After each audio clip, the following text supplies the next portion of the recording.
Voy a poner a grabar. Y bueno, somos más poquitos hoy, no está Miguel Ángel, a ver si se unen todavía algunos más. Pero repito, ¿no? De que igual, como estamos grabando, pues sí, hay gente que se ha comunicado conmigo que no pueden estar los viernes, pero no quieren perder la grabación. Entonces, tampoco encontró a alguien que, bueno, no me dijo Miguel ni Hugo tampoco que encuentran buscan quien dé una reacción, pero podemos seguir teniendo el diálogo entre nosotros. Sí, Em, entonces, pues voy a presentar lo que tengo para hoy. Este, ando ahorita en Dallas porque vine para algunas reuniones de mi iglesia acá en Estados Unidos y tengo una hermana que vive en Dallas y voy a Oklahoma. Está en camino, pero pasé la tarde con mi hermana y mañana salgo para Oklahoma. Bueno, y bueno, por lo menos ha estado Jaime y también Alicia en las últimas semanas, pero seguimos reflexionando sobre este tema de la comunidad que nace de la cruz. Esto es lo que puse, a ver, para el tema de hoy, muerte que da vida, esclavitud que libera, ¿no? Pero seguimos reflexionando sobre esto. Y y bueno, en estas semanas he seguido con estos dibujos porque he encontrado como muchas, como que me ayudan mucho a explicar esto, aunque no son muy bien hechos tal vez estas imágenes, ¿no? Pero como que facilitan mucho esto, ¿no? Y, quiero como repasar un par de puntos que hemos visto en las semanas anteriores para tocar este punto, ¿no? Pero empezar con esto, ¿no? De que cuando hablamos de la salvación y preguntamos de qué necesitamos ser salvos, ¿no? Lo que se ha manejado en el pensamiento tradicional cristiano ha sido muchas veces que el problema no es tanto que vemos en la pantalla, ¿no? De que llenamos nuestra vida, nuestro mundo de todas estas cosas, ¿no? Sino más bien el problema es que Dios está enojado con nosotros por esto, ¿no? Como si todo esto fuera simplemente como algo que le ofende a Dios y Dios prohíbe todas estas cosas porque a Él le desagradan y Él, por eso él quiere castigar. Y entonces la forma en que nos salva Cristo es como sufriendo el castigo de Dios en nuestro lugar, el castigo que merecemos por todas estas cosas, ¿no? Y sigo insistiendo que esta forma de entender la fe para mí no es bíblica, ¿no? Y necesitamos rechazarla si vamos a entender bien la fe, ¿no? O sea, podremos decirlo de esta forma y por eso puse la imagen, ¿no? Si Dios simplemente frente a todo esto que vemos en la pantalla, un mundo así, si Dios dijera, yo les perdono, todo esto yo les perdono, ¿no? No los voy a castigar, los voy a perdonar. ¿Con eso estaríamos bien? O sea, ¿seríamos salvos de estas cosas? Y diría, pues no, no, más bien estaría como diciendo, pues sigan ustedes adelante con todo esto, sigan llenando el mundo de todo esto, ¿no? Entonces, para mí ese es el problema con la forma tradicional de entender el evangelio, que simplemente ser como salvados de un castigo de Dios o de su ira frente a estas cosas y no ser salvados de estas cosas en sí, ¿no? Este, y entonces, ser salvados, volviendo a esta imagen que he usado, es esto, ¿no? O sea, ser salvos, ser sanos, esto es lo que Dios quiere para el mundo, ¿no? Y entonces, si envía a su hijo al mundo, según esto, ¿no? Es como para llevarnos a lo que está a la izquierda, a esta otra comunidad y bueno, traté de representar estas dos realidades con estos dibujos, ¿no? Pero, o sea, la tarea del del Hijo de Dios que Dios envía no es aplacar la ira de Dios frente a todo esto, sino más bien llevarnos a dejar todo esto que está a la izquierda para llevarnos a vivir en esta clase de comunidad, ¿no? A eso viene Jesús, ¿no? Y pero por las razones que hemos visto que hemos estado trabajando, que, que dedicarse Jesús a esto lleva a esto, ¿no? ¿Por qué? Porque eso genera conflicto, genera oposición, afecta intereses, afecta sistemas de poder y todo eso. Y entonces, el problema es que la labor de Jesús de tratar de llevarnos de lo que está a la izquierda a lo que está a la derecha es lo que lleva a la cruz. Y Jesús entonces tiene que decidir si va a seguir fiel en esta misión de formar esa comunidad o más bien va a desistir, va a echarse para atrás. Y como él decide seguir adelante, pues tiene que pagar el precio de la cruz, pero al pagar ese precio, ¿no? O sea, es la única forma que va a lograr esta comunidad, porque si desiste, si se echa para atrás, pues esta comunidad no va a ser realidad, ¿no? O sea, sus esfuerzos, si pone fin a sus esfuerzos por formar esta comunidad, pues esos esfuerzos no van a lograr su objetivo, ¿no? Pero entonces a través de la cruz, ¿no? Llega a ser realidad esta comunidad cuando Dios responde levantando a su hijo de los muertos, pues así, la salvación entonces significa llevar a esta otra forma de vida, ¿no? Y aquí lo vemos otra vez, ¿no? El evangelio que se proclama es ¿no? Que todos los que llegan a formar parte de esta comunidad, de esta forma de vida a través de la fe en Jesús como su Señor, encuentran aquí bienestar y amor y solidaridad, una familia de hermanos y hermanas que van a estar con ellos y ellas en las buenas y en las malas, ¿no? Donde todos están comprometidos con ellos y ellas, aunque al mismo tiempo cada uno asume el mismo compromiso con los demás, ¿no? Para poder todos tener ese bienestar y encontrar esta nueva vida, ¿no? Entonces, esto es lo que hemos visto la vez pasada. Digo, las semanas pasadas, y luego la semana pasada tocamos un poco el tema del bautismo, ¿no? Y vimos que el bautismo era el medio para incorporarse a esta comunidad, ¿no? Cuando uno había llegado a la fe y decía sí, quería decir sí a todo esto, se le hacía, bueno, se le pedía ser bautizado.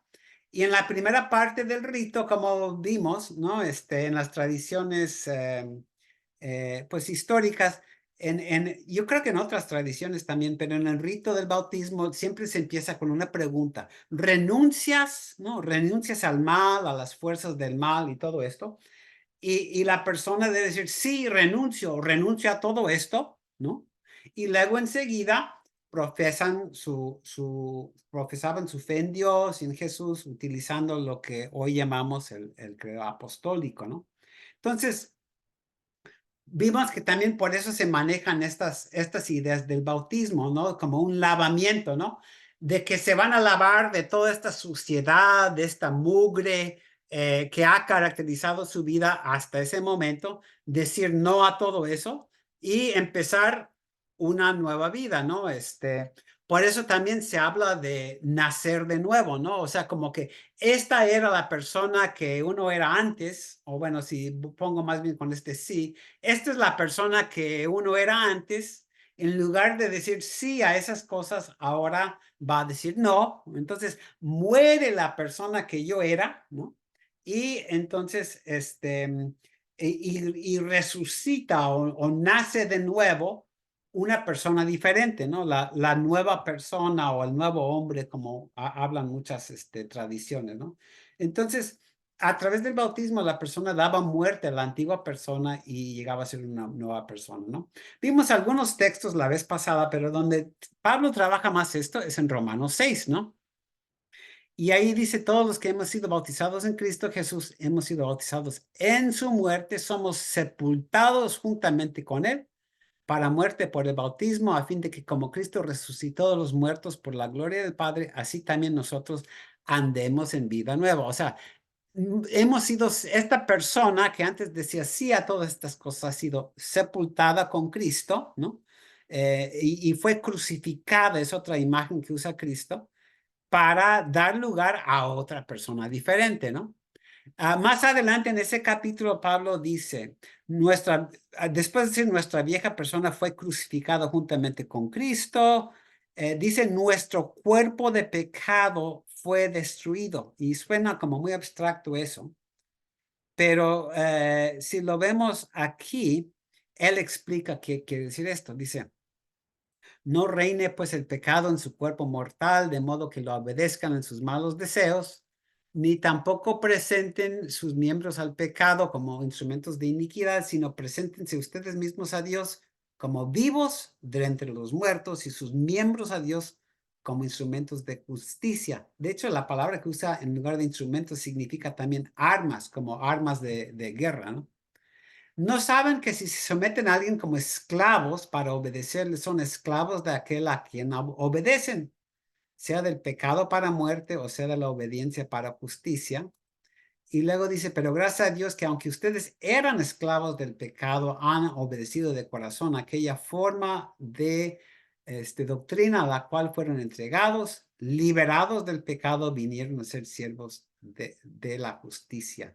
Aquí hay que notar que esta palabra siervo en griego es la misma palabra que esclavo, ¿no? Entonces también se puede decir, vinieron a ser esclavos de la justicia.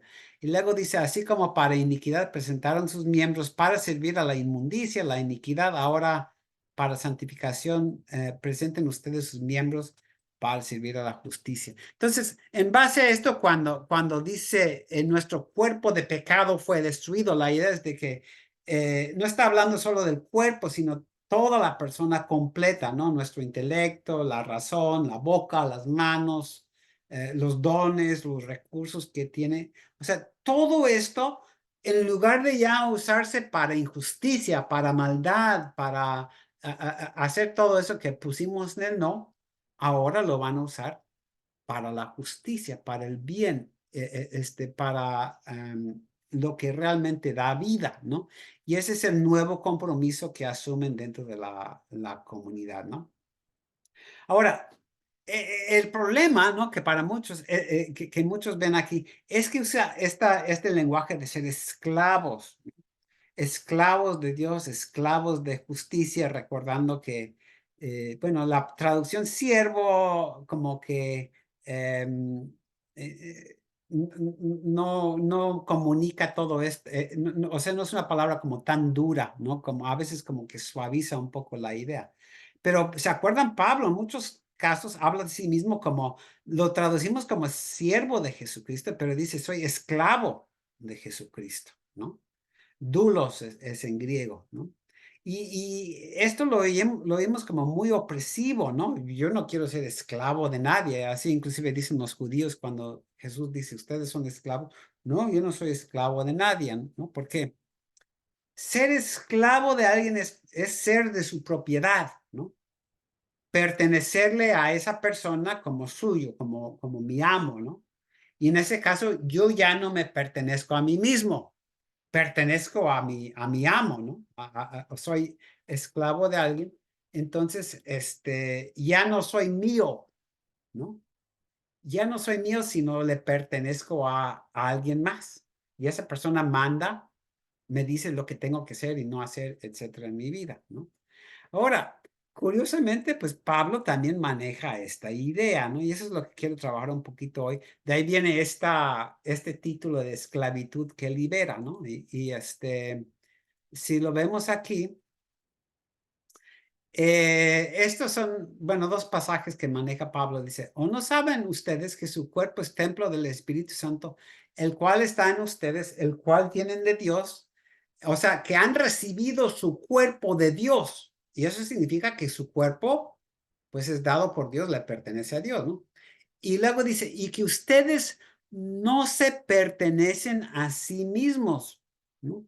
En la tradición Reina Valera se dice que no saben vosotros que no sois vuestros. Bueno, con ustedes sería, ustedes no son suyos, o sea, no son su propia propiedad, valga la redundancia, ¿no? Porque han sido comprados por un precio. Y luego maneja también en el siguiente capítulo de que fueron comprados por un precio y uno es esclavo de Cristo, ¿no? Entonces, nuevamente, podría sonar en un principio muy opresivo esto, ¿no? Como que yo soy esclavo de Cristo. Entonces, ya no soy libre, o sea, yo soy propiedad de Él. Yo no soy mío, ¿sí? No me pertenezco a mí mismo, pertenezco a Cristo, mi vida es de Él, y todo lo que soy, todo lo que tengo es de Él. Entonces, aunque en un principio eso suena muy negativo, cuando lo vemos, si trabajo un poco más esto, ya lo entendemos de otra forma, ¿no? Si yo ya no me pertenezco a mí mismo, ¿no? Y yo digo, ya vivo para Cristo, ya soy su esclavo, tengo que hacer lo que Él manda en mi vida. ¿Qué es lo que Él me manda?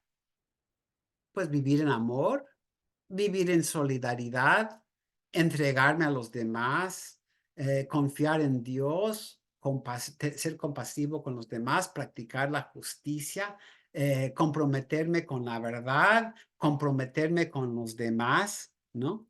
O sea, esto es lo que manda Jesús y también manda y no hagas estas cosas, ¿no? Ahora, ¿por qué me manda todo esto? ¿No? ¿Porque me quiera simplemente imponer algo? ¿O porque me quiere hacer maldad? Al contrario, me manda esto por mi propio bien. Porque si yo me dedico a esto que estoy en la pantalla, si en lugar de decir no a todo esto, digo sí, pues estoy destruyendo mi vida, estoy destruyendo mi felicidad, estoy destruyendo mi bienestar. Y si digo a todo esto, en lugar de decir sí, digo no, pues igual me estoy perjudicando a mí mismo, ¿no?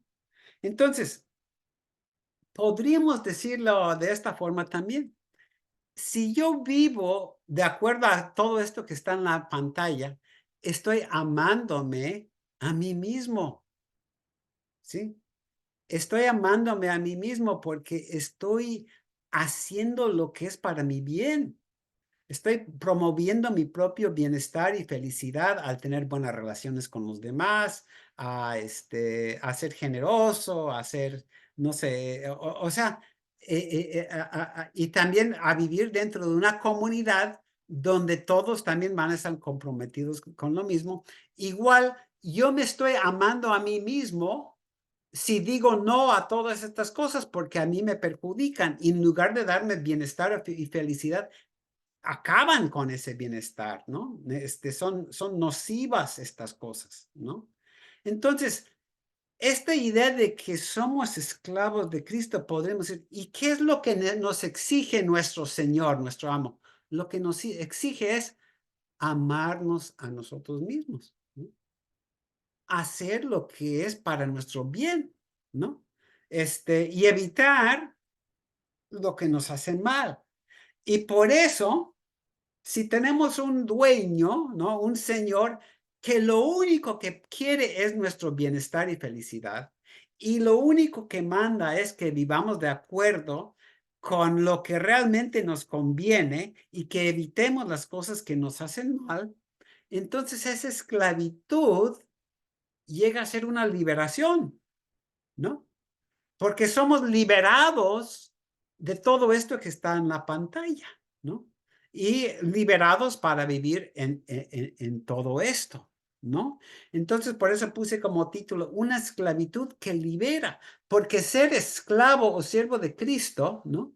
Significa dedicarme amarme a mí mismo, viviendo de formas que me convienen y viviendo como parte de una comunidad donde voy a recibir amor, solidaridad, entrega, apoyo, compasión, etcétera, de los demás, ¿no? El mismo compromiso que los demás van a tener conmigo, pues también yo lo voy a tener con ellos. Y entonces es una liberación porque nos libera de todas estas cosas, y por eso Pablo habla de ser esclavos del pecado, ¿no? Porque según Pablo, la mayoría de la gente vive esclavizada por estas cosas, y él dice, no, ya no van a ser esclavizados ustedes a estas cosas, sino más bien van a ser liberados de todo esto para encontrar una verdadera liberación viviendo de esta forma, ¿no?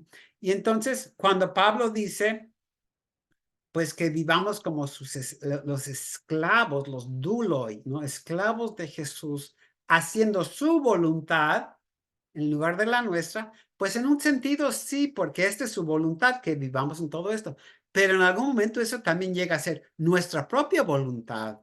Y decimos, yo vivo de acuerdo con estas cosas que vean en la pantalla, no porque tenga que hacerlo, sino porque quiero hacerlo, porque esta también es mi voluntad y yo ya no quiero estas cosas en mi vida, ¿no? Porque me perjudican, ¿no? Entonces la voluntad de Dios se hace nuestra, ¿no? Lutero dice que el verdadero cristiano odia su pecado, ¿no? Y la idea es de que odiamos estas cosas que nos hacen mal y amamos estas cosas, ¿no? Y luego también cuando Pablo dice que fuimos comprados por un precio, pues esta es la idea de que a Cristo, ¿no? Para que llegara a existir esta comunidad, tuvo que pagar el precio de su vida, ¿no? Y en ese sentido, cuando dice que fuimos comprados por un precio, significa a Cristo le costó la vida formar esta comunidad en la que podemos ahora encontrar vida, ser liberados de todo esto, ¿no? Entonces, y llegar a ser como propiedad de Él, pero para nuestro bien, no para nuestro mal, ¿no? Entonces, cuando dice, a Cristo le costó la vida, ustedes no fueron comprados, fueron hechos de Él por un precio, esto es lo que le costó formar esta comunidad en la que ahora pueden encontrar vida. Entonces, esa es la idea de Pablo. Igual hay otras frases que se usan en el Nuevo Testamento que podemos ver en algún otro en algún otro momento, pero esa es la idea, ¿no? Entonces, esto de ser esclavo de Cristo para Pablo es hermoso, ¿no? Es lo mejor que puede haber en la vida, porque al gozar de esta clase de relaciones con los demás, hallamos la verdadera felicidad y el verdadero bienestar, y nuestras vidas no están ya llenas de todas las cosas que nos perjudican, ¿no? Bueno, quería relacionar esto con, la semana pasada dije que iba a tocar el tema del bautismo de párvulos o niños, ¿no? Este, y quería nada más tocar un poco eso. Este tema ha sido como muy polémico entre muchos cristianos durante ya siglos y hasta ha sido causa de divisiones. Yo insisto que no hay que verlo así, ¿no? Más bien hay que entender las dos perspectivas sobre el tema porque ambas tienen su razón de ser, ¿no?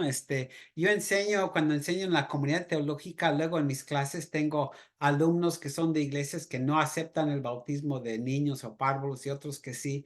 Y siempre digo, cada uno debe entender como la razón de la postura de los demás y eso como va a permitir como que en lugar de que sea esto algo que nos divida, mejor vamos a entender, entendernos mejor, ¿no?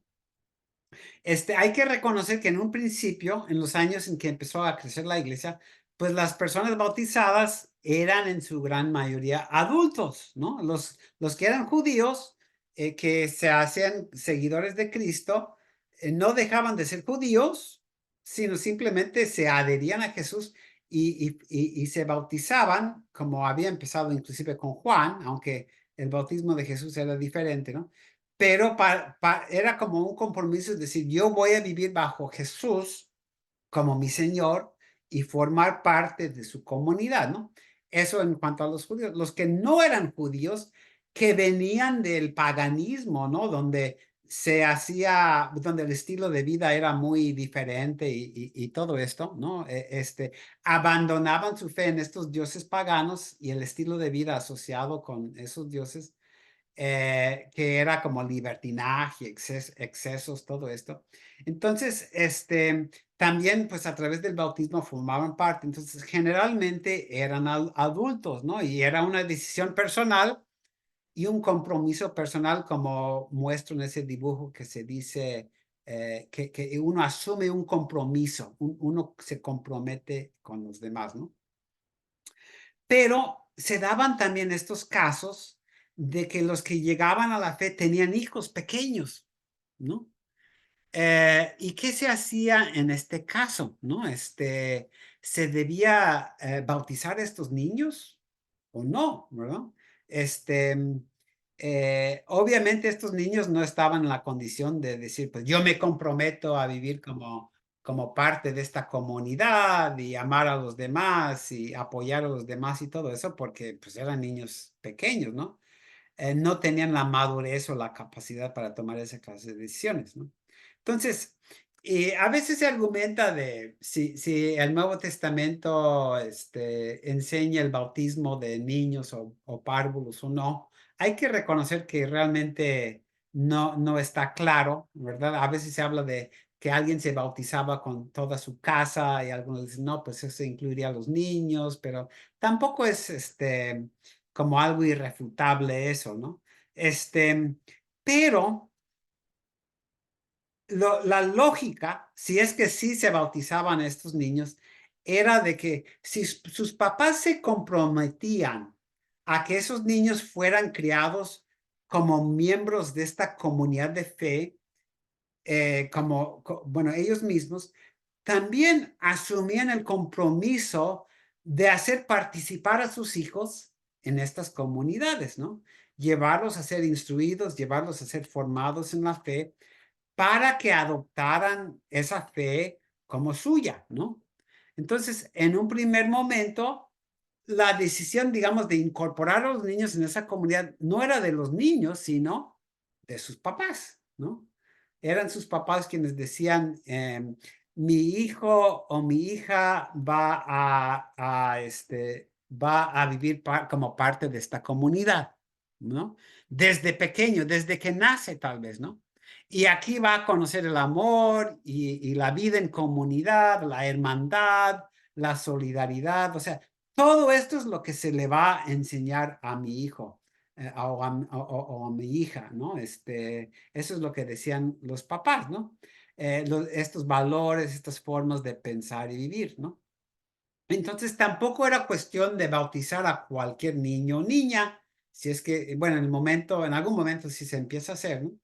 De bautizar a los chiquitos, sino solo cuando por lo menos uno de sus padres asumía el compromiso de criarlos dentro de esta comunidad de creyentes, ¿no? Y esa era la condición indispensable para su bautismo, ¿no? Ahora, también cuando se hacía el rito, obviamente estos niños pequeñitos pues no iban a contestar las preguntas de que si renuncias al mal y las fuerzas del mal y todo eso. Entonces sus padres lo hacían en su lugar, ¿no? Y más bien se preguntaba a los padres que confesaran su propia fe, si ustedes renuncian al mal, pero dándose a entender y así van a enseñar a su hijo, ¿no? Y así como también ustedes creen en Jesús, pues sí, pero se entendía y así le van a enseñar a su hijo o a su hija a también creer en Jesús. Y en base a esa respuesta que sí, entonces se les bautizaba, ¿no? Entonces la idea no era meterles palabras en la boca de estos niños, sino más bien lo que manifestaban los padres era su propia renuncia al mal y su propia adhesión y confesión de fe. Y se entendía eso en términos de que los padres estuvieran diciendo algo así como, pues así va a ser criado y educado este niño o esta niña por nosotros, como alguien que va a renunciar a todo ese mal y seguir a Cristo viviendo como parte de esta comunidad, comprometiéndose con Cristo y con los demás dentro de esta comunidad, ¿no? Obviamente, al hacerse grande el niño o la niña, pues podía abandonar la fe o la comunidad en algún momento, pero igual podía pasar eso con alguien que fuera bautizado como adulto, ¿no? Que también en algún momento puede decir, no, pues mejor yo ya no quiero seguir en la comunidad. Pero se esperaba, ¿no? Que al conocer esa vida de fe y todo lo que eso representaba, y también al vivir como parte de esa comunidad, pues al crecer, ese niño o niña, pues elegiría seguir formando parte de esa comunidad y viviendo como parte de ella, ¿no? Entonces, por eso digo que podría parecer que estas dos prácticas están en contra de sí, pero no, no es así. Este, también podría parecer que estas imágenes de ser lavado de sus pecados o de dar muerte a la antigua persona para nacer de nuevo como una nueva persona, pues no aplicarían para los niños bautizados. Pero yo diría que sí, pero hay que entender bien esto, ¿no? Y en este caso puedo eh, ponerme como ejemplo, ¿no? Yo fui bautizado en la tradición luterana como a los 15 días después de haber nacido. Y obviamente no puedo decir que antes de mi bautismo era una persona pecadora, ¿no? Que hacía muchas maldades, o sea, tenía 2 semanas de nacido, ¿no? Ni te puedo decir que tenía que ser como lavado de mis pecados anteriores y todo eso, aunque después de eso se empezó a manejar como pecado original y todo eso. Pero realmente para mí eso no es el pensamiento bíblico. Tampoco puedo, en un principio podría parecer que puedo decir, dejé de ser la vieja persona que era para convertirme y nacer de nuevo como nueva persona, ¿no? Pero al ser bautizado por decisión de mis papás, ellos en efecto estaban comprometiéndose a criarme dentro de la fe y dentro de esta comunidad de creyentes, ¿no? Y utilizando otra vez estos dibujos, podría decir que mis papás pues se estaban comprometiendo y estaban prometiendo que yo no crecería fuera de esta comunidad con estos valores y formas de pensar y vivir, sino desde un principio yo sería criado dentro de esta comunidad de Jesús, ¿no? Entonces,